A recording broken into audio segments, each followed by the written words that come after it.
오늘 섬김과 충성 시리즈 9번째 노련함과 원숙함이라는 제목으로 말씀을 전합니다. 가을이어서 과일이 많이 나오죠. 최근에 먹어본 과일 중에 모루포도가 정말 맛있었습니다. 그리고 홍시를 먹었는데 홍시도 정말 맛있었어요. 왜 이렇게 맛있는 거죠? 잘 익었기 때문에 맛있는 거죠. 그렇죠? 잘 익었기 때문에. 가끔 덜 익은 과일을 먹어볼 때가 있습니다. 추석이 좀 이른 추석일 때에 선물용으로 준비한 과일 박스를 열었는데 보기는 참 좋은데 먹었는데 물 마실 때가 있죠. 그렇죠? 경험들 한 번씩 계시죠. 저도 아픈 추억이 한 번 있습니다. 개척하기 이전에 예전에 있던 교회에서 명절에 누가 과일을 이렇게 배를 한 박스 주셨습니다. 배가 씨알이 거짓말 좀 못해가지고 여러 번 머리만 했어요. 그러니 그 배는 뚜껑을 열었을 때 개수가 많았겠어요? 적었겠어요? 적었겠죠. 그렇죠? 설레이는 마음으로 배를 먹으리라고는 칼을 들고, 제가 칼을 굉장히 잘 다루거든요. 탁 갖다 대보면 이 느낌을 알아요. 일단은 껍질이 좀 얇을 필요가 있는데 이 껍질이 그렇게 얇지는 않았어요. 그리고 껍질을 벗기기 시작할 때에 그 하얀색의 여러분 그 투명빛의 그 느낌 아시죠? 그러면서 그 칼날을 타고 흐르는 이 과일의 즙, 그러면서 그 향기가 진한 배의 향기가 있는 그런 배는 마치 여자들의 아세톤 향기처럼 코끝을 배가 이런 냄새를 싹 자극을 해요. 그러면 이 향기가 탁 자극이 되면 필시 이 배는 맛있는 배예요. 근데 향기도 나지 않고 이 투명빛에 육즙이 이렇게 싹 나와야 되는데 육즙도 잘 나오지 않고 아니나 다를까 먹었는데 물맛이에요. 물맛. 그분이 얼마나 돈을 들였을까요? 그렇죠? 참 안타깝죠. 그죠? 뭐 어떻게 하겠습니까? 그 배는 우리 가족으로부터 외면당하고 버림받아 슬퍼하며 이를 갈았죠. 커도 잘 먹질 않는 거예요. 우리가 인생도 마찬가지입니다. 잘 익은 열매가 손이 가는 것처럼 귀하게 여겨지는 것처럼 사람도 마찬가지죠. 인격이나 신앙이 성숙하게 되면 귀하게 쓰임받지만 그렇지 않으면 존귀하게 쓰임받기가 어려운 거죠. 사람들도 마찬가지입니다. 때문에 성장하고 잘 자라야 됩니다. 성경은 우리가 구원 이후에 그리스도의 장성한 분량만큼 우리가 자라야 된다고 말합니다. 그리고 자랄 수 있다라고 이야기를 합니다. 그런 자라는 은혜가 있기를 축원드립니다. 이렇게 잘 자라서 성장하는 거죠. 바울이 어린 목회자 디모데가 걱정이 되었습니다. 왜요? 나이가 젊었어요. 그러니 사람들이 내 연소함을 업신여기지 못하게 하라 했는데 너무 젊었기 때문에 그냥 쉽게 생각할 수도 있잖아요. 그래서 걱정이 되었어요. 그것 때문에 디모데 전후서가 나온 거잖아요. 그에게 가르쳐서 그를 성숙되게 이끌기 위해서 바울이 그렇게 마음을 쏟아부었던 겁니다. 이렇게 잘 성장할 때에는 성장의 증거들이 나타나는데 그게 뭐냐면 노련함과 원숙함입니다. 잘 성장한 사람의 특징이죠. 성숙함은 신앙생활을 오래 한다고 해서 그냥 자동으로 되어지는 것은 아닙니다. 살펴보면 세월이 지나도 성장하지 않고 멈춘 사람이 많기 때문입니다. 가끔은 익숙해서 뭔가를 능수능란하게 하는 것을 성숙한 것이라고 우리가 착각할 때도 있습니다. 아무리 익숙해도 여러분 성숙의 시금석은 변화입니다. 변화되지 않고 익숙하다 해서 그 사람이 성숙한 것은 아닙니다. 우리가 신앙생활을 교회에서 익숙하게 할 수 있습니다. 그렇다 해서 그 사람이 반드시 성숙한 것은 아닙니다. 끊임없이 그의 삶이 하나님을 향하여서 변화되느냐 되지 않느냐가 우리에게 중요하죠.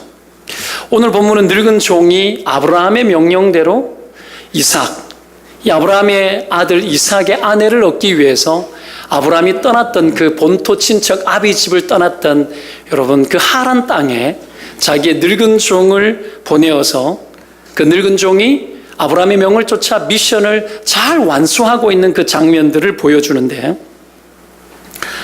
그런 이 늙은 종의 이 태도들을 하나하나 살펴보면 매우 성숙하고, 그렇기 때문에 노련함과 원숙함이 이 늙은 종의 모든 태도에서 묻어나고 있습니다. 판단하는 지각력이 노련했고, 상황을 대처하는 태도와 인격과 이 모든 것들이 아주 성숙했습니다. 저와 여러분이 이런 성숙함을 날마다 덧입는 은혜가 있기를 축원드립니다. 노련함과 원숙함. 그렇게 되는 자에게 주시는 축복이 뭡니까? 귀하게 쓰임 받는 거예요. 충성의 기회를 얻게 되고 귀하게 쓰임 받는 거죠. 2절에 보면 여러분 한번 보시기 바랍니다. 오늘 이 본문을 다 읽어야 하지만 시간상 뒷절만 읽었는데 2절을 한번 보시기 바랍니다. 24장 2절을 보십시오. 2절을 같이 읽겠습니다. 아브라함이 시작. 아브라함이 자기 집 모든 소유를 맡은 늙은 종에게 이르되 청하건대 내 허벅지 밑에 내 손을 넣어라. 2절을 보면 자기 집 모든 소유를 맡은 늙은 종이라고 나옵니다. 이 늙은 종이 아브라함의 집안의 집사였어요. 집사. 따르게 말하면 뭐죠? 청지기였죠. 청지기의 권한은 대단했습니다. 주인의 모든 권한을 다 가져갔어요.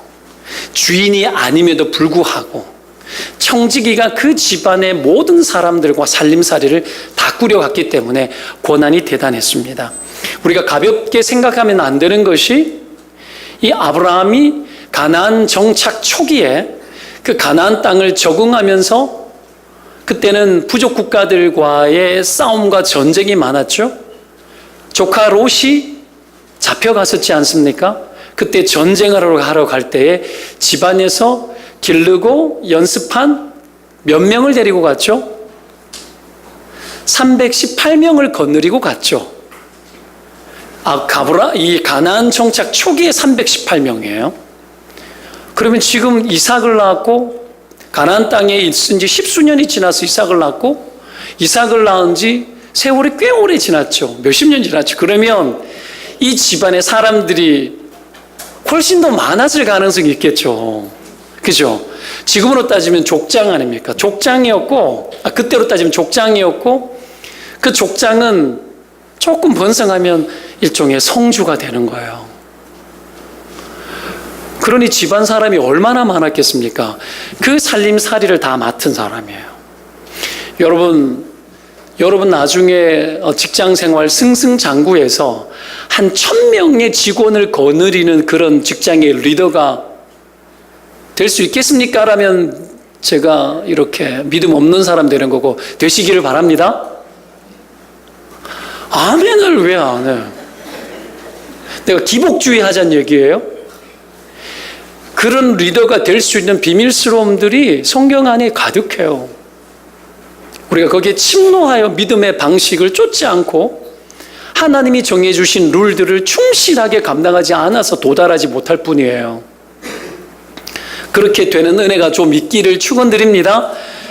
그런 사람이 남편인 아내가 되시기를 축원드리고 그런 사람을 여러분 자녀를 둔 부모님들이 되시기를 축원드립니다. 뭐 꼭 그래야 되냐? 꼭 그래야 될 필요는 없어요. 그냥 내가 맡은 일에 여러분 고객이 여러분 1000단위 만단위가 되고 이것도 대단한 비전이죠. 그런 꿈을 좀 가지세요. 그래야 사람을 아끼고 고객도 아끼는 거예요. 안 그렇습니까? 이게 여러분 이 경영의 룰들이 성경 안에 있는 거예요. 자, 그런 식솔과 종들을 살림살이하는 늙은 종입니다. 그런 대표였어요. 그러니 얼마나 노련하고 원숙했겠습니까? 그러니 아브라함에게 있어서 이삭의 아내를 얻는 너무 중차대한 이 일, 여자 하나 얻는 게 뭐 그리 중요한가? 여러분 이삭 100세에 얻었잖아요. 적통 세자 아닙니까? 그의 아내가 얻는 것은 여러분 지금 누구의 왕국을 건설하는 거예요? 아브라함의 자손 예수 그리스도의 세계를 건설하는 거예요, 지금. 그에게서 메시아가 나왔잖아요. 그 혈통 안에 믿음의 혈통을 어떻게 구성할까에 대한 고민, 이 중차대한 업무, 완전 위대한 업무를 완수하기 위한 그 과정 속에 아브라함이 있는 거예요. 이 아브라함이 있고 그 늙은 종이 있는 겁니다. 그래서 이 원숙하고 여러분 아주 신실하고 그리고 여러분 우리가 오늘 보고 있는 이 노련한 종을 아브라함이 쓰는 거죠. 그래서 그를 직접 보내는 겁니다. 직접. 다른 사람 안 보내고. 자, 그러면 여러분 이렇게 준비된 자들은 늘 귀하게 쓰임 받는데 그러기 위해서 우리가 해야 될 것이 뭐냐면 배우는 거예요. 배우는 거예요. 오늘 이 늙은 종의 노련함과 원숙함이 어떤 것인지 살피고 우리가 충성된 종이 되고 성숙한 리더는 삶을 살아가는 사람은 누구인지를 우리가 배워서 이 늙은 종의 형통케 되는 이 과정처럼 저와 여러분의 인생에도 이런 형통한 과정들이 있기를 주의 이름으로 축원드립니다. 첫 번째 우리가 배워야 될 것이 뭐냐면 미리 예측하고 준비하는 자가 되는 겁니다. 아브라함이 늙은 종을 불러 임무를 주면서 맹세를 시키잖아요. 늙은 종이 5절에 뭐라고 말을 하는지 압니까? 5절 한번 읽어보겠습니다. 5절 종이 이르되 시작.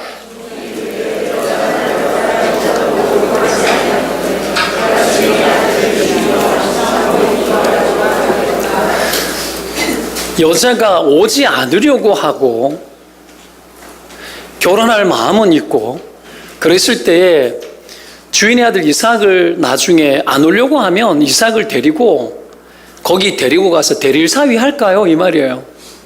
이 시대에 이런 문화들이 있었겠죠? 이 가능한 이야기고 있을 수 있는 이야기입니다. 아브라함이 이 나온 하란 땅과 아브라함이 지금 거주하고 있는 가나안 땅까지 거리가 800km입니다. 800km. 하루에 차를 타고 가도 쉽지 않는 거리죠. 굉장히 먼 거리입니다. 거기까지 가는 것도 쉽지를 않는데 시집을 남자를 본 적도 없고 그 집 어르신을 본 적도 없고 그냥 늙은 종 하나가 와가지고 그 여자 데리고 와서 시집 오게 만들어야 되는데 그것도 800km면 거의 뭐 국제결혼 아닙니까? 그죠? 국제결혼이에요. 이게 쉬운 일입니까? 근데 여러분 이 쉽지 않는 일들을 무턱대고 알겠습니다 하지 않죠. 늙은 종이 예측해요. 예측. 형편을 예측하는 겁니다. 이 늙은 종이 현실성이 있는 사람이에요. 가끔 신앙 이야기를 하면 현실을 너무 무시하는 사람들이 있어요. 믿으면 되지. 그래서 무턱대고 사업하고 일하고 믿습니다 하고 막 믿었는데 하나도 역사가 안 나타나서 쫄딱 망하는 일들도 있는 겁니다. 쉬운 게 아니죠. 현실 속에서 쌓여져 있는 실력 없이 함부로 믿으면 안 돼요. 하나님은 위대해요. 근데 우리는 위대하지 않아요. 하나님은 여러분 모든 것을 아는 전지전능해요. 근데 우리는 그렇지 않아요. 신학교에 어떤 학생이 시험을 쳤는데 공부는 안 하고 딱 보니까 모르겠는 거예요. 그래서 답을 이렇게 적었어요. 하나님은 아십니다. 하나님은 아십니다. 그래 빵점을 준 거예요. 교수가. 어떻게 빵점 줬는 줄 알아요? 하나님은 100점, 너는 빵점. 여러분 신앙은 그런 거예요. 실력 없이 무턱대고 믿는 것이 믿음이라고 하고 막 나가는데 이성이 여러분 무너진 거죠. 가끔 믿음 이야기하면 이성이 다 깨집니다. 믿음을 이야기하면 여러분 우리가 가지고 있는 합리성이 다 깨어져요. 그러니까 여러분 피지에 신옥조 같은 거짓 선지자 같은 그런 목사라 하는 못돼 먹은 여자가 사람들의 혼을 빼놓고 가는 거죠. 여러분 종교는 아편이라는 얘기가 왜 나오는지 아십니까? 아편적 요소가 있는 거예요. 종교 중독이 있는 겁니다. 진리를 이야기하고 신비한 하나님의 세계를 이야기하면 현실 마비되고 그게 다 맞는 줄로 착각하는 거예요. 그래서 여러분 현실성 떨어지는 신자가 되는 거예요.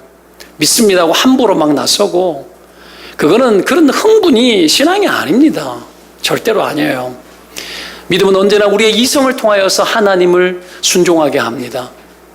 우리의 이성의 합리성이 절대로 깨어지지 아니하면서 여러분 그 합리성이 주님 앞에 초이성적인 거예요. 이성을 뛰어넘어 이성을 디디고 밟아서서 하나님을 순종하는 거예요. 때문에 현실을 무시하면 안 되죠. 오늘 이 늙은 종이 아브라함에게 부정적인 이야기를 하는 것처럼 보입니까? 그가 부정적인 사람일까요? 그렇지 않습니다. 있을 수 있는 일을 이야기하는 거죠. 예리한 사람이죠. 노련한 겁니다. 믿음이 없었어도 이런 이야기를 하는 게 아닙니다. 그냥 시키면 시키는 대로 그가 맹종하는 사람이 아니었죠. 아무리 믿음의 일일지라도 온갖 일들이 있을 수 있는 현실을 그는 너무나 잘 알았습니다. 이게 노련한 통찰이죠. 그래서 예측하는 거죠. 이런 사람들, 이런 노련한 자들에게 반드시 있는 게 뭐냐면 위기 대처 능력입니다. 왜? 볼 줄 아니까. 안시성 보셨습니까? 안시성. 이 안시성의 역사적 사건은 여러분 거의 대부분 진실입니다. 지금은 여러분 안시성이 우리나라 안에 있는 줄 아는데 중국 땅이에요. 과거 여러분 고구려 우리나라가 그 중국 땅 만주벌판부터 시작해서 다 점령했을 그때에 있었던 우리나라 땅 안시성, 거기에 실제로 당나라 군사가 여러분 수십만 대군을 이끌고 와가지고 전쟁을 했었는데 전쟁에서 절대로 여러분 이길 수 없었던 그 성이 안시성입니다. 역사적 실화입니다. 영화를 여러분 꼭 이 영화는 보시기 바랍니다. 근데 영화를 보면 수천 명의 사람만 거느리고 수십만의 대군을 깨부수거든요. 성을 지켜요. 그리고 나중에 보면 알지만 뭐 토성을 막 쌓고 이래요. 근데 그게 무너진 것도 역사적 사건입니다. 실제로 있었대요. 여하튼 간에 거기 보면 여러분 그 성주가 있는데 대단해요. 어떤 면에서 대단하는 줄 알아요? 예측할 줄 알아요. 예견할 줄 알아요. 그래서 뭘 해요? 준비해요. 철저하게 준비합니다. 그래서 싸워서 이기는 거예요. 다윗과 골리앗의 전쟁 따지고 보면 여러분 하나님은 은혜로 이겼습니까? 실력으로 이겼습니까? 지난주 질문했죠. 실력으로 이겼죠. 언제 준비했죠? 목동으로 있을 때 준비 다 한 거예요. 준비 다 한 거죠. 그래서 여러분 예측 가능했고 싸워서 이긴 겁니다. 빌 게이츠가 1999년도에 생각의 속도라는 책을 냈는데 여러분 그게 거의 다 성취되었어요. 지금 일어나는 일들이 빌 게이츠가 그때 했던 이야기들이에요. 아는 거죠. 그래서 뭘 해요? 준비하는 거예요. 노련함이죠. 미래를 읽어드리는 거예요. 이런 영적 해안들이 신앙세계에도 있고 여러분 인생 가운데도 있으시기를 축원을 드립니다. 늙은 종도 잘 준비하는 종이었죠. 예측하는 거예요. 있을 수 있는 일들, 예측 가능한 일들은 다 준비할 수 있잖아요. 그렇죠? 다 준비하는 거예요. 그리고 잘 되어도 준비해야 돼요. 잘 되는 것도 준비해야 되고 못 되는 것도 준비해야 돼요. 요셉 보십시오.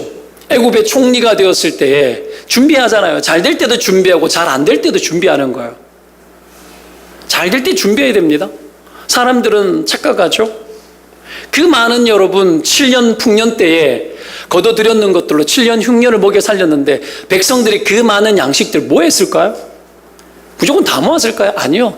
주변 나라들은 7년간 지속되니까 여러분 형통이 계속될 줄 아는 거야. 한 7년 잘 되면 계속 흥할 줄 알아. 방만해지죠? 그러니 여러분 준비하지 않는 거죠. 잘 될 때도 준비해야 되는 겁니다.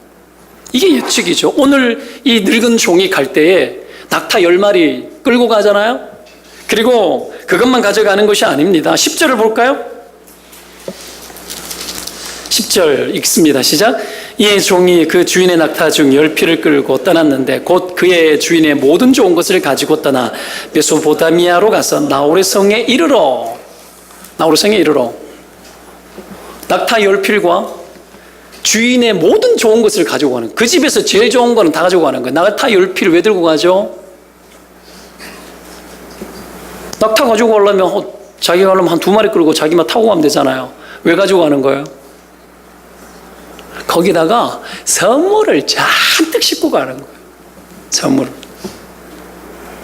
그렇게 가는 거예요. 그 집에 있는 온갖 좋은 거 다 가지고 가는 거예요. 메시아 혈통 만들러 가잖아. 여러분 그렇게 끌고 가는 거예요. 잘 되는 것을 준비하는 거죠. 자, 제일 좋은 것을 가가지고 갔습니다. 갔는데 야 우리 집에 가자 했는데 그 집에 남자를 본 적도 없고 그 집 주인을 본 적도 없고 잘 사는지 못 사는지 가서 고생만 하는지 먹을 것 하나 없이 그냥 가가지고 속된 말로 개고생만 하는 거 아닌지 어떻게 알아요? 그 옛날에. 그래서 여러분 들고 가는 거. 예물로 보여주는 거죠. 예물은 뭐예요? 신부값이죠. 예물이 많다라는 거 뭘 보이는 거죠? 유혹하는 거예요? 아니죠. 그를 존귀하게 여기는 거예요. 존귀하게. 그가 얼마나 존귀하고 가치 있는 사람인지를 여기고 그만큼 준비해 가는 거죠. 굉장히 지혜롭고 똑똑한 사람이에요. 그 집안 물건 자기 마음대로 할 수 있잖아요. 청지기는 할 수 있어요. 살림을 자기가 다 맡았기 때문에. 그래서 제일 좋은 거 가져가 버리는 거예요. 이게 늙은 종의 태도였습니다. 예측하는 거죠. 어떤 일이 벌어질지, 그리고 여러분 어떻게 해야 될지에 대해서 너무 경험이 많은 겁니다. 그렇게 해서 여러분 하는 거예요. 유혹거리가 아니라 자신감이죠. 자신감. 여러분 신뢰를 주고 이끌기 위해서 그렇게 하는 겁니다. 여러분 이것이 이 늙은 종이 가지고 있는 노련함입니다. 통찰인 거죠. 두 번째는 영감으로 하나님의 뜻을 분별하는 자가 되는 겁니다. 이거 배워야 돼요. 영감 있는 사람 되는 거, 그리고 분별력 있는 사람이 되는 거, 이거 배워야 되는 거예요. 늙은 종을 보면 하나님의 뜻을 분별하는 과정도 매우 노련하고 원숙하죠. 이런 하나님 뜻을 분별하는 능력이 어디에서 나오느냐 하면, 하나님 뜻을 분별하는 것은 언제든지 영감에서 나와요. 영감. 영적인 감각, 감수성. 그러면 늙은 종이 이런 영적인 영감의 사람이 될 수 있었던 이유가 뭐냐? 오늘 본문의 맥을 보면 그가 하나님과 매우 깊은 교제 속에 있었던 사람인 것을 알 수 있습니다. 영감은 어디에서 나오냐? 하나님과의 깊은 관계 속에서 나오는 거예요. 11절에 여인들이 물을 길러 나올 때에 기다려서 성 밖에 우물 곁에서 기다렸죠. 이건 지혜죠. 노련함이죠. 왜? 여자들이 있는 곳에 가는 거예요. 가자마자 바로 일을 시도하는 거예요. 그것이 다가 아니죠. 여자들이 모여드는 바로 그곳에서 기도를 해요. 현실에 대한 노련미만으로 되지 않습니다. 여기에 영적인 노련미가 더해져야 돼요. 나의 경험, 나의 지혜, 나의 실력만으로 되지 않아요. 여기에 영적인 노련함이 더해져야 돼요. 덧입혀져야 되는 겁니다. 이런 영적인 노련미가 무엇으로 만들어집니까? 기도로 만들어지죠. 늙은 종이 현장에서 기도하죠. 자신의 노련함에 기도의 영감을 보태는 거예요. 기도의 내용까지 하나님 앞에 응답받지는 않았어요. 기도의 내용은 늙은 종의 인생의 노련함이에요. 기도의 내용. 그 내용이 뭐죠? 물을 달라 했을 때 내게도 물을 주고 시키지도 않았는데 낙타 10필에게 물을 다 먹이는 그 여자가 하나님의 뜻인 줄 알겠다라고 본인이 결정한 거. 이건 기도의 내용은 자기의 내용이었지만 기도는 누구에게 하는 거예요? 하나님께 하는 거예요. 자, 여하튼간에 그렇게 기도해서 영감을 입는 겁니다. 기도의 내용을 보면 두 가지가 다 잘 조화로워요. 자, 자기의 노련함에 하나님이 주시는 영감들이 같이 여러분 잘 조화롭게 되어지기를 원했죠. 여러분 이 기도 제목이, 오늘 늙은 종의 기도 제목이 쉬운 기도 제목이에요? 어려운 기도 제목이에요? 귀 있는 자는 들으십니까? 낙타 10필에게 물 먹이는 여자, 쉬운 기도 제목이에요? 어려운 기도 제목이에요? 왜 인생의 길을 이렇게 힘들게 살죠? 왜 이렇게 힘들게 살아요? 쉽게 수준을 낮게 잡으면 쉬울 거 아니에요. 왜 이렇게 어렵게 잡아요? 그냥 자기에게만 물 줘도 오케이 하겠습니다 하면 되잖아요. 얼마나 편해요. 낙타 10필이 아니라 한 필만 먹여도 긴 줄 알겠습니다. 한 필도 먹이는 여자들이 잘 있을까? 누가 시키지 않았는데 나의 일을 위해 가지고 그렇게 줄 사람이 이 세상에 몇이나 될 것 같아요. 여러분 우리는 직장생활 하면서 직장에서 시키는 일 외에 다른 일들까지 하려고 합니까? 하지 않죠. 거기에서 우리의 인생의 사이즈가 많이 결정되어져요. 세상은 여러분 내가 시키지 않았는 일을 10개를 더 하는 걸 원치 않아요. 한 개만 더 해도 대단히 훌륭한 사람이에요. 맞죠? 이 진리가 바뀔까요? 예수님 재림할 때까지 안 바뀝니다. 안 바뀝니다. 절대로 안 바뀝니다. 왜요? 이건 하나님의 성품이기 때문에 그래요. 절대로 안 바뀝니다. 쉽게 가면 되잖아요. 수준을 낮추어서. 근데 어떡합니까? 수준을 높여놓고 기도하는 거예요. 기도의 내용 보십시오. 이 기도의 내용이 자기가 그냥 결정한 것 같으니까는 뭐 내가 원하는 대로 하면 되겠네. 그게 아니에요, 지금. 이 늙은 종 스스로를 힘들게 만드는 기도의 내용이었어요. 근데 왜 그러면 이렇게 기도할까요? 여러분, 영감 있는 사람은 언제든지 확신이 있기 때문에 그래요. 하나님과 깊은 교제 속에 살아가는 사람은 그 영감이 언제든지 하나님을 향하여 확신이 있습니다. 영감 있는 사람의 영감의 사이즈는 어떤 사이즈일까요? 그가 느끼는 하나님의 사이즈만큼 영감의 사이즈가 커지는 거예요. 기도의 사이즈가 그래서 내가 느끼고 있는 하나님의 사이즈입니다. 내가 경험하고 싶은 만큼 하나님의 사이즈가 나의 기도 속에 담겨지는 거예요. 하나님이 얼마나 위대한 분이고 얼마나 대단한 분이신지 얼마나 크신 하나님인지 이 늙은 종은 너무나 잘 압니다. 왜요? 아브라함이 믿었던 그 하나님이 어떤 하나님인지 그는 봤기 때문입니다. 여러분은 어떤 하나님을 보고 계십니까? 여러분이 경험하고 있는 그 하나님이 여러분의 수준 안에서 여러분이 원하는 수준만큼만 응답하시는 그런 하나님으로 여러분 인생을 그렇게 보십니까? 예수님께서는 제자들에게 너희는 나보다도 더 큰 일을 할 것이라고 말하셨습니다.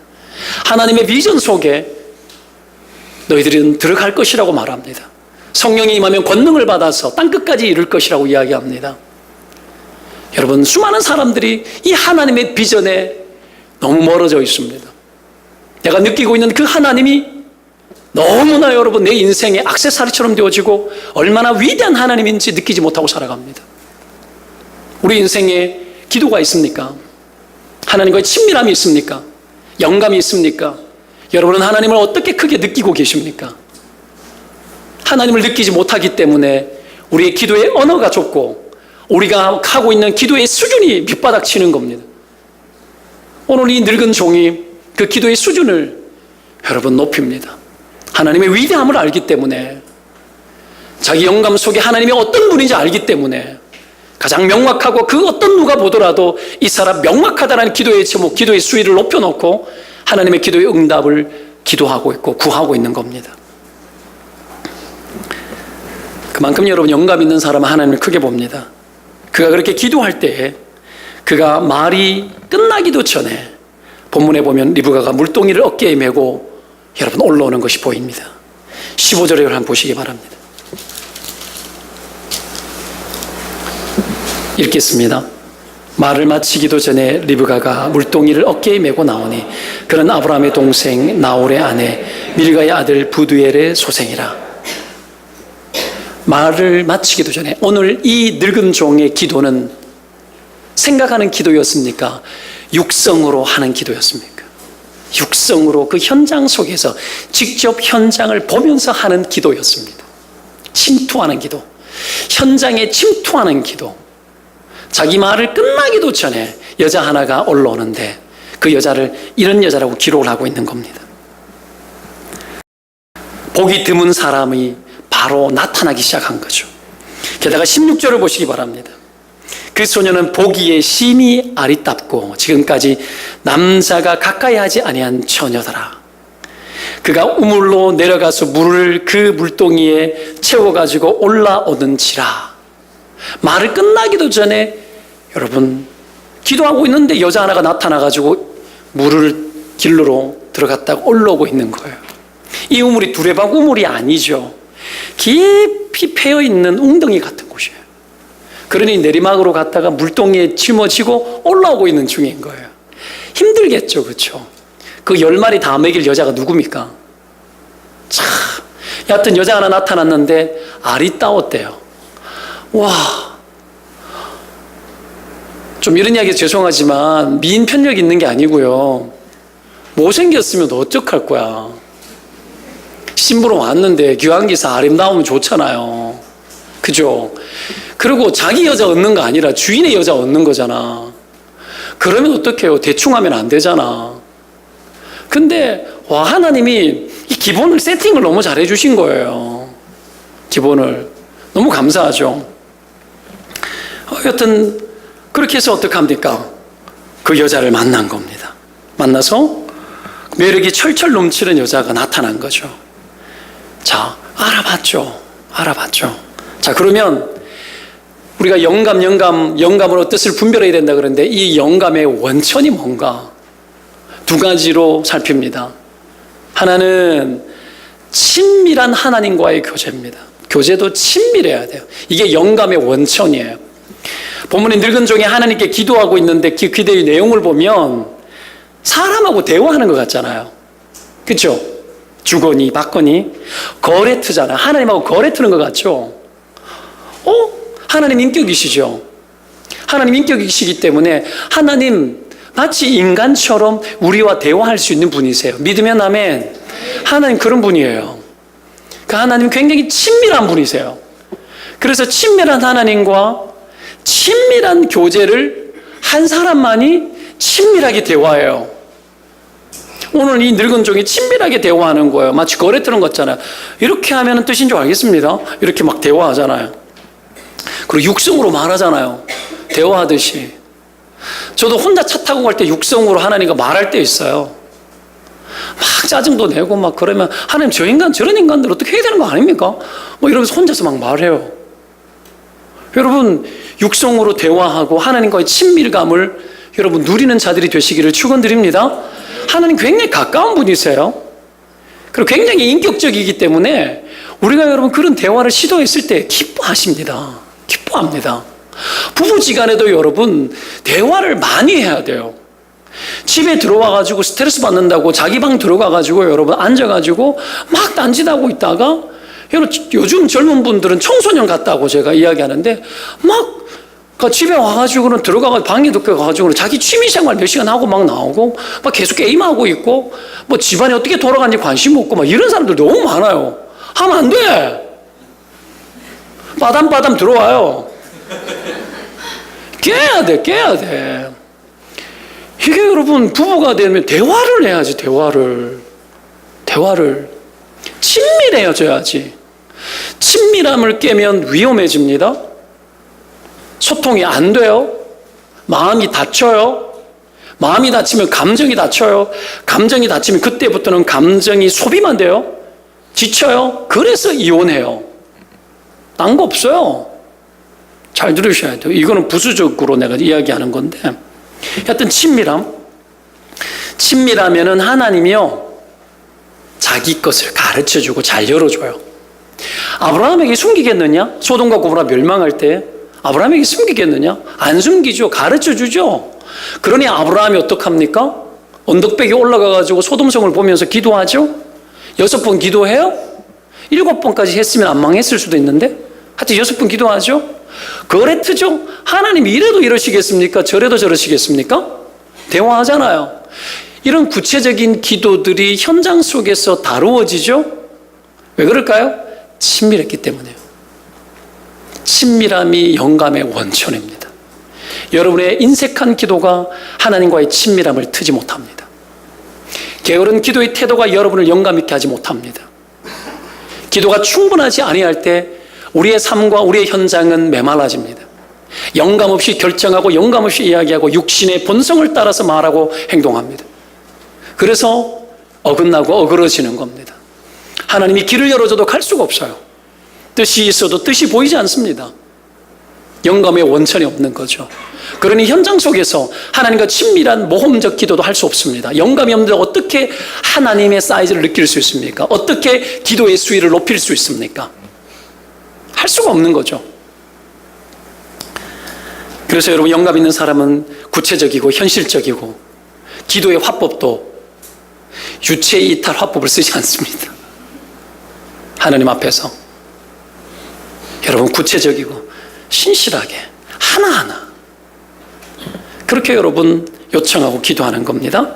그래서 수많은 영감의 사람들은 현실에 능했습니다. 현실에 뿌리박은 영성이 있는 겁니다. 요셉의 영성이고 다니엘의 영성이죠. 직장 영성입니다. 현장 영성입니다. 그 자리에서 하나님과 친밀함이 나타나야 되는 겁니다. 이거 있습니까? 일을 하면서 기도하는 것도 있습니까? 내가 어떤 결정을 하면서 기도하는 것이 있습니까? 일상처럼 여러분 하나님과 대화하듯이 현장 속에서 그렇게 기도하면서 생각하면서 하나님과 말하면서 살아가고 있습니까? 이것이 영감의 원천입니다. 이것을 회복하시기를 축원드립니다. 집에서 여러분 여인의 일을 하면서도 그렇게 해야 합니다. 나는 왜 이 모양이고 내 인생은 왜 이럴까? 그걸 묵상하는 것이 아니라 가정의 일을 돌보면서도 하나님이 주시는 영감을 가지고 일을 감당을 해야 되는 겁니다. 그랬을 때 지혜가 나오고 기쁨이 나오고 즐거움이 나오는 것입니다. 이것을 많이 즐기시기를 축원드립니다. 지난주에 제가 삼겹살을 구워 먹었습니다. 현 집사님이 고기를 한 덩어리를 주셨어요. 명절 때 그걸 냉동실에 잘라가지고 넣어놨었는데 그걸 가지고 칼질을 하는데 물에 이렇게 비닐팩으로 탁 싸서 어떻게 아내가 늦게 들어오는 날 친히 아내를 위해서 이 왕비의 식탁을 준비하리라 결심을 하고 고기 덩어리를 끄집어내서 비닐팩에 싸서 어떡합니까? 온수를 받아서 담궈놨어요. 전자파를 제거하고. 그날 저녁에 우리 신재승 목사님도 고기를 구워 먹었으나 신재승 목사님은 전자파를 사용하셨습니다. 어떻게 그날 같이 고기를 구워 먹었더라고요. 그래서 이게 무시하기 위해서 하는 것이 아니고요. 하여튼 뭐 제가 했던 이야기 하는 거예요. 존중합니다. 신 목사님 사랑해요. 네. 녹여서 이 사방으로 녹으니까 속에는 아직까지 안 얼었잖아요. 안 드는 칼을 가지고 썰었어. 준비를 하고 하는데 왜 그렇게 됐느냐면 밥을 이렇게 먹을까 하다가 갑자기 많이 힘들 텐데 생각이 드는 거예요. 그래서 즉각 하나님 앞에 응답을 받았어요. 네가 차려라. 그래가지고 준비했죠. 칼질을 하고 오븐을 이거 굽는 것을 데우고 우리 아들 보고 도와달라 하고 그리고 이번 명절에 시골 갔다가 들판에서 캤던 들달래 직접 캤던 달래 그 달래를 가지고 내서 씻어가지고 쌈에 딱 보니까 이야 상추는 없었으나 비싼 상추는 없고 깻잎이 있더라고요. 깻잎을 다 씻어서 물을 다 털고 거기에다가 어떡합니까? 달래 쌈장은 아내가 준비하도록 하고 내가 잘 만들 줄 몰라서 딱 준비하고 해가지고는 고기를 썰고 밥 준비하고 완전 세팅 완료. 그러니까 아내님이 오실 때까지 정확하게 9시 20분에 도착하셨는데 그날부터 그 시간에 고기를 굽기 시작을 했죠. 그 쌈장 만들어 달라 해가지고 그래가지고 만들어 먹었는데 얼마나 좋아요. 영감. 하나님이 주신 그 영감 때문에 그 왕후의 식탁이 준비가 된 겁니다. 그런 거죠. 얼마나 고마워요. 남자가 여성화되어질 것을 걱정하지 마시기 바랍니다. 늘 그런 것은 아니기 때문에. 그렇게 한번 했을 때에 여러분 삶의 스트레스가 쫙 풀어지면서 나의 영감이 가족의 영감으로 흘러갑니다. 이런 거죠. 아브라함의 영감이 여러분 이 늙은 종의 영감으로 흘러간 거예요. 그의 영감이 여러분 누구에게 흘러갑니까? 오늘 이 리브가의 가정에 그의 영감이 오늘 이식되어지고 있는 중이에요. 흘러가는 거예요. 영감은 수많은 사람들에게 여러분 선한 영향력을 미칩니다. 이것이 현장 속에서 다루어지는 거예요. 내가 그 이야기를 하고 있는 거예요. 현장 속에서 우리가 하고 있는 일 속에서 이 영감이 담겨지는 겁니다. 이 영감이. 이것이 여러분 살아있어야 합니다. 이런 하나님과의 친밀한 교제가 있기를 바라고요. 이것을 살려주는 또 하나의 영감의 원천이 있습니다. 그것이 뭐냐면 인간에 대한 깊은 통찰입니다. 인간에 대한 깊은 통찰도 인간과 충분히 친밀해질 수 있는 사람에게 주어지는 혜택입니다. 이게 두 번째 영감의 원천인데 오늘 늙은 종이 기도의 내용에 담는 게 뭡니까? 배려하는 인간, 헌신하는 사람, 자기의 불편함을 마다하지 않는 그런 인간을 됨됨이가 바로 잡혀있는 그 인간을 만나게 해달라고 기도합니다. 매우 드문 사람, 이런 사람을 기도하고 있는 거죠. 왜 그렇게 했을까요? 보통 여자가 아닌 여자를 기도하고 있는 이유가 뭡니까? 왜 그렇게 했을까요? 인간을 통찰하는 힘이 있었기 때문에 그렇습니다. 왜죠? 그가 수많은 사람을 거느리면서 그 중에 정말 인간 담대미가 바른 사람이 누군지를 너무나 잘 알고 너무나 통찰했기 때문에 그래요. 그러니 사람을 알아보는 거예요. 그리고 그런 사람을 구하는 거예요. 이런 사람이 있다면 얼마나 좋겠습니까? 그러기 이전에 내가 그러한 사람입니까? 직장생활을 하면서 사업을 나가할 때 일꾼 하나 뽑는 것이 얼마나 힘듭니까?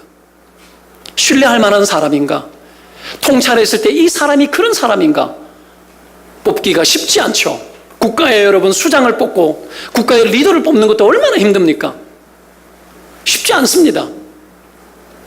자, 이런 사람을 알아보는 것은 쉽습니까? 있어도 쉽지 않아요. 이거는 오랫동안 인간에 대해서 통찰한 사람만 알 수 있는 겁니다. 그것을 실험할 수 있는 사람이죠. 그런 사람이 되어져야 되는 거죠. 오늘 이 늙은 종이 그렇게 인간을 통찰하는 겁니다. 사람을 보는 눈이 있는 거죠.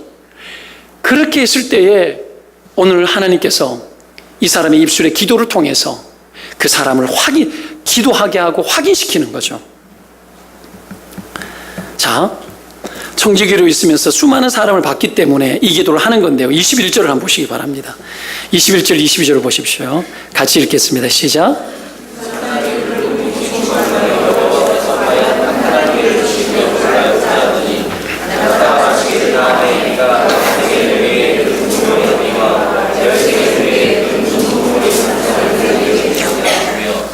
인간을 통찰하는 것은 인간을 끝까지 살피는 것에서 얻어집니다. 사람을 잘 살피는 거예요. 오늘 보십시오. 마지막 낙타 10마리가 배가 터질 때까지 물을 마실 때까지 물을 언제 끝날지 모르는 이 일들을 끝내는 이 여자를 한번 보시기 바랍니다. 묵묵히 주목하여서 여호와께서 과연 평탄한 길을 주신 여부를 알고자 하더니 끝까지 함부로 단정하지 않아요. 하나님이 끝까지 평탄한 길을 주셨는지를 보고 있는 거예요. 이 여자가 어떤 여자인지를 여호와께서 순탄한 길을 주셨는지를 점검한다라는 표현을 하면서 하는 거예요. 이야, 과연 이 여자는 마지막까지 다 먹였습니다. 그러고 난 후에 가서 뭐 합니까? 수고비 같은 걸 주는 거예요. 뭘 주는 거예요? 여자들이 좋아하는 거, 팔찌 주고, 그쵸? 코걸이를 주는 거예요. 코걸이. 이때 코걸이를 했는가 봐요. 여러분도 좀 하실래요? 그걸 예물을 주는 거죠. 봐요. 대가를 바라고 했겠습니까? 거래했나요? 아니죠. 거래를 생각하지 않고 이 여자가 이렇게 한 것은 놀라운 겁니다. 그랬는데 마치 나를 위해 일해준 것처럼 과하게 그에게 또한 선물을 주지 않습니까? 여하튼 간에 이 영감의 원천이 있었습니다. 사람을 알아보고 통찰하는, 그러기 위해서는 어떻게 됩니까? 사람을 진실로 사랑하고 진실로 사람과 친밀해야 알아볼 수 있어요. 일을 맡겨놓으면 끝까지 잔소리하지 않고 끝까지 지켜볼 수 있는 능력, 그런 사람이 되었을 때에 사람을 알아볼 수 있게 되는 겁니다. 자, 이런 영감의 원천을 저와 여러분 가지시기를 바라고, 인간을 깊이 통찰하고 이해하는 방법들도 많이 배우시기를 바라고, 그리고 내가 먼저 하나님 앞에서 사람 앞에서 통찰되어질 때에 끝까지 여러분 그 마음에 드는 사람으로 내가 여러분 준비되어지는 은혜가 있기를 바랍니다. 마지막으로 뜻이 보이면 지체하지 않고 실행하는 자가 되는 겁니다. 이거 배워야 돼요. 하나님의 뜻이 보이면 실행하는 자가 되어야 돼요. 이거 훈련해야 됩니다. 이거 뭐와 관련되느냐면 추진력입니다. 추진력. 속도. 노력하고 원숙한 사람은 뜻이 명확해지면 지체하지 않습니다. 바로 실행합니다. 이런 추진력이 동원될 때에 일이 성취되어지는 거죠. 오늘 보면 늙은 종이 리브가의 집에 갔어요. 갔는데 오라버니 라반이 만났습니다. 만났는데 예를 갖추어서 라반이 대접을 하고 초소를 준비하고 발 씻을 물을 주고 그리고 음식을 베풀어요. 늙은 종이 33절에 근데 이렇게 이야기합니다. 33절 읽겠습니다. 그 앞에 음식을 베푸니 그 사람이 이르되 내가 내 일을 진술하기 전에는 먹지 아니하겠나이다. 라반이 이르되 말하소서. 자, 진술을 합니다. 성질이 급한 사람처럼 보이지만 먹지 않습니다. 사명을 완수하고 그 관심이 사명에 초점이 있었습니다. 그 일을 실행하는 것이 그에게는 가득 차 있었습니다.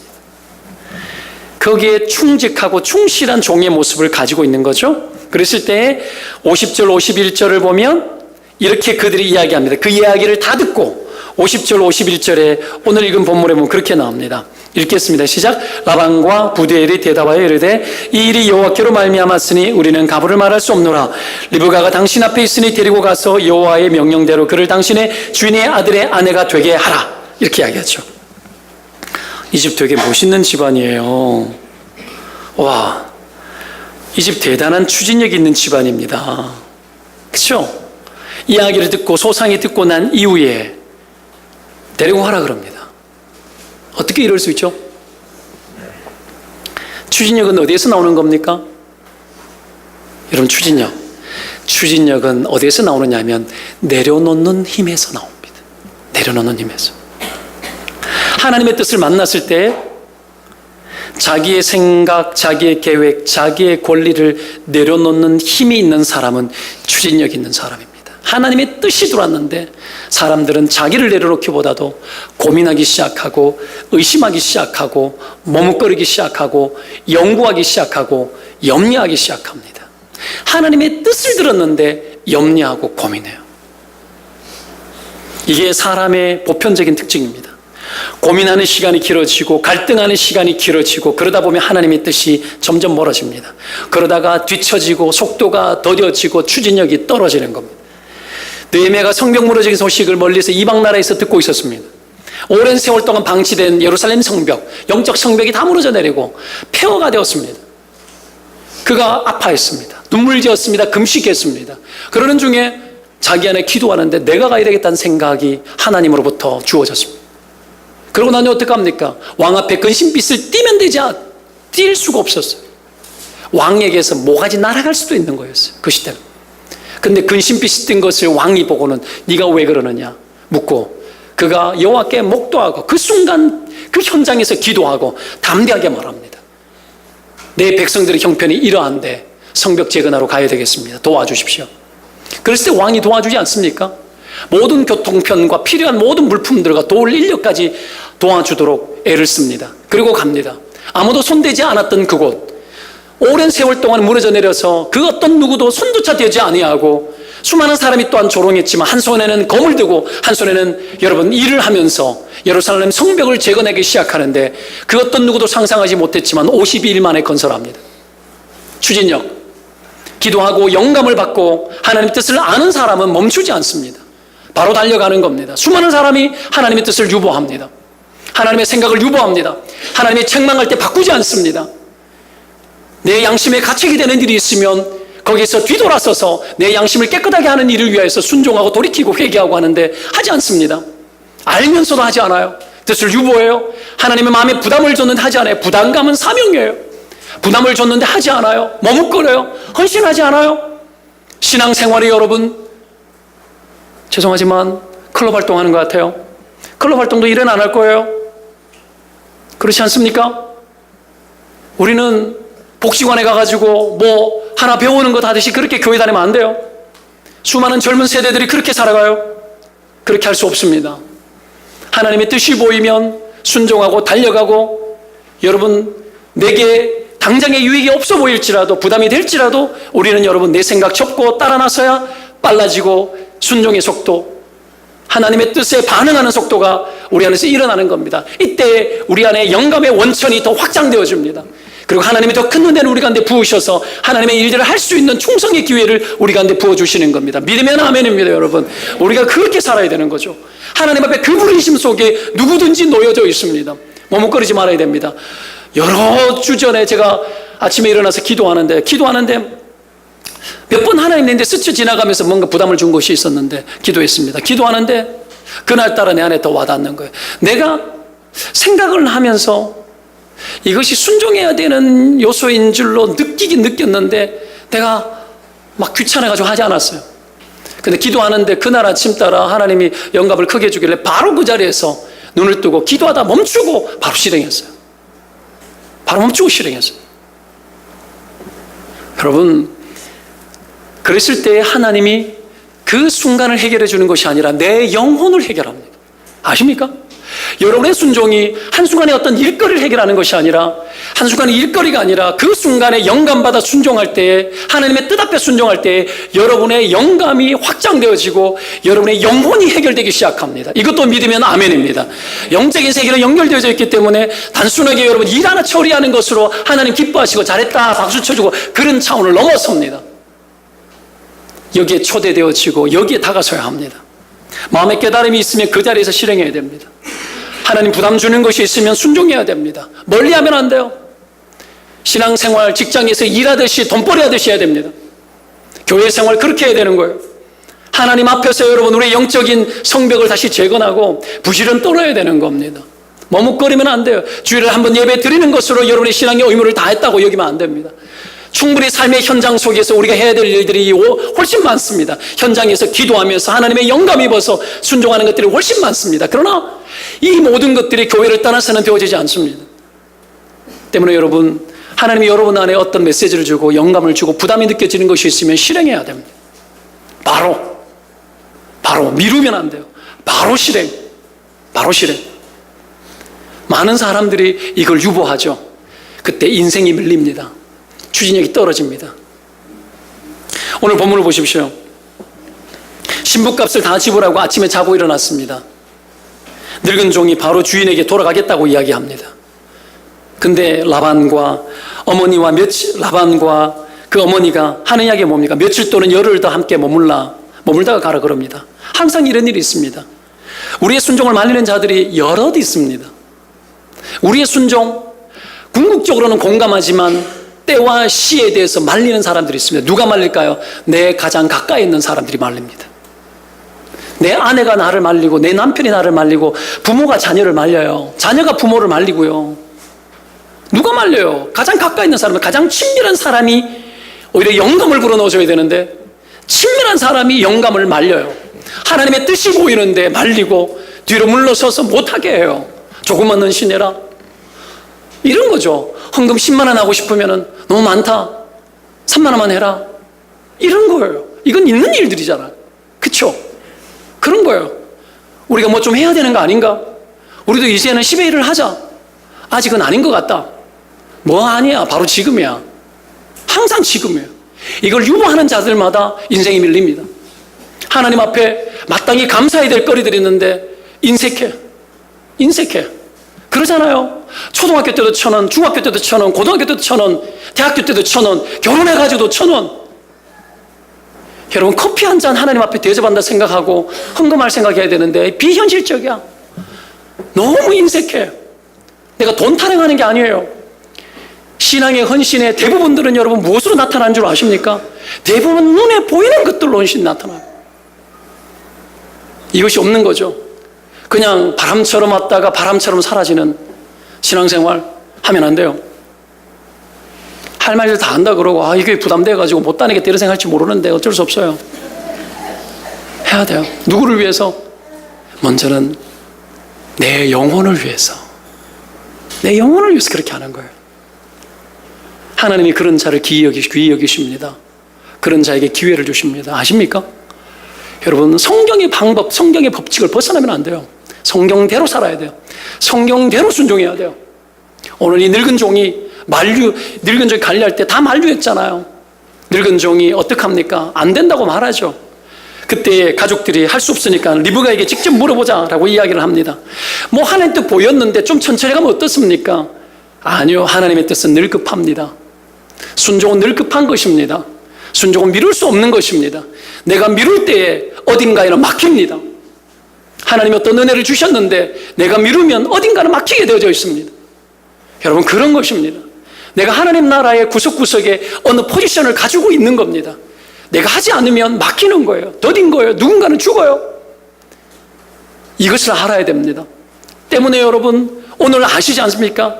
이삭에게로 타러 가고 있는데 리브가를 데리고 갔는데 여러분 들에서 여러분 기도하면서 들에서 경야까지는 아니어도 들에서 왔다 갔다 하고 있는 것을 리브가가 봤습니다. 이삭이 얼마나 기다렸습니까? 기다리는 걸 아는 거예요. 하나님의 뜻이 만나져야 되고 성취되어지고 완성되어져야 된다는 것을 이 늙은 족은 너무나 잘 아는 거예요. 그래서 여러분, 영감 있는 사람은 긴밀함 속에 살아갑니다. 하나님의 은혜 아래 살아가는 사람은 늘 그 순간순간들이 여러분 심장이 뛰듯합니다. 때문에 멈출 수 없는 거죠. 오늘 리브가에게 묻습니다. 가족들이 묻죠. 56절 한번 보겠습니다. 56절 읽겠습니다. 시작. 그 사람이 그들에게 이르되 나를 말려주소서.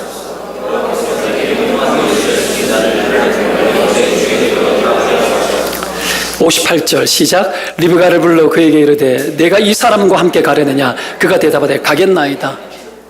와, 무서운 여자예요. 무서운 여자. 가겠느냐.